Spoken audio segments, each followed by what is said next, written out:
Well, I'm particularly happy today because this has just arrived in the post. It's a couple of new bare root roses from the wonderful David Austin. So let's have a look inside and see what they look like.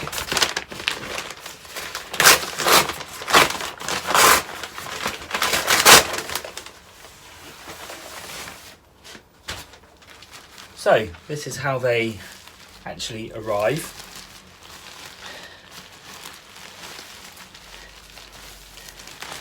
It's like a plastic bag, but it's compostable. Because that's why I said like, it felt really quite soft. So it's a compostable bag. So that's great news. Less plastic for us to have to deal with. And just be careful, obviously, because they're roses and there are thorns. And there are two Princess Alexandra of Kent bare root roses here, and bare root is a great option to buy roses between October and now, which is about the middle of March. It's a cheaper option and these will grow away and will be fantastic roses. So today I'm going to show you how to actually put these into the ground. Now the first thing we need to do is actually get this rose rehydrated because it's been in the post. So I'm going to stick it in a bucket of water for a good couple of hours before we actually plant the rose. And this is just perfect because that's the downpipe from my greenhouse. Whilst those roses are rehydrating, we can actually prepare the planting area. And the two roses are going to go either side of this hellebore here, one each side. So what I'm going to do is dig over the soil, fork it over and dig a planting hole that's about 16 inches wide by about 16 inches deep.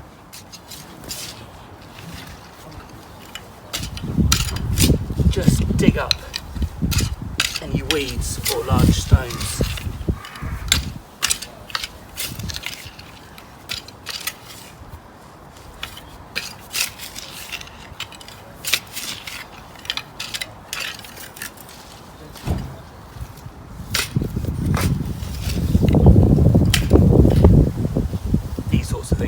Thrown to one side.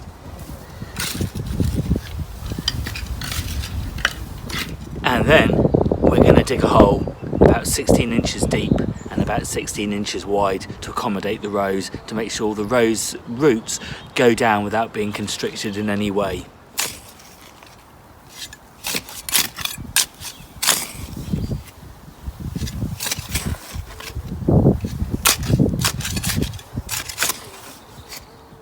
Now I'm also going to add some tree, rose and shrub compost at the bottom of the hole just to give it a really good start.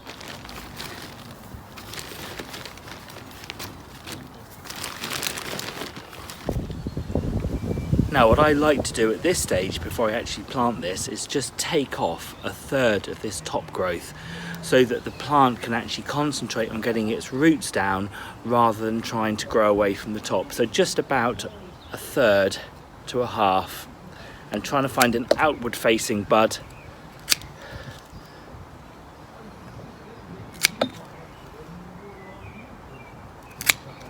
So I've reduced that so then as I say, the plant can actually concentrate on getting these roots down into the ground. Now at the point of planting, the base of these stems should be about 2 inches below the surface of the soil. So this union here is actually buried underneath the soil. So that's one thing to actually aim for. About 2 inches from the bottom of the stems below the soil level.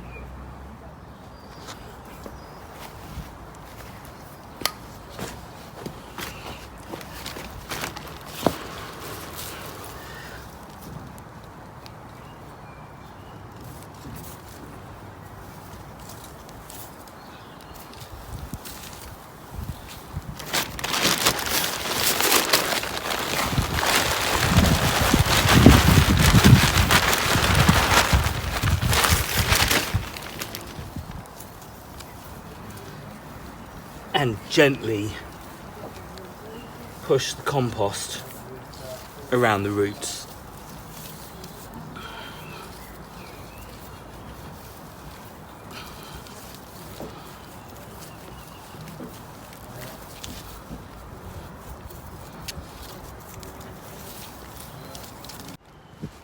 Okay, all we need to do now is water the roses in and keep an eye on them over the next few weeks. If there is a particularly dry spell, keep them well watered. Then that will be it. Watch them grow away, and then in about April, May time, we'll be giving them a feed. But I'll cover that in my next rose video. See you again. Bye bye.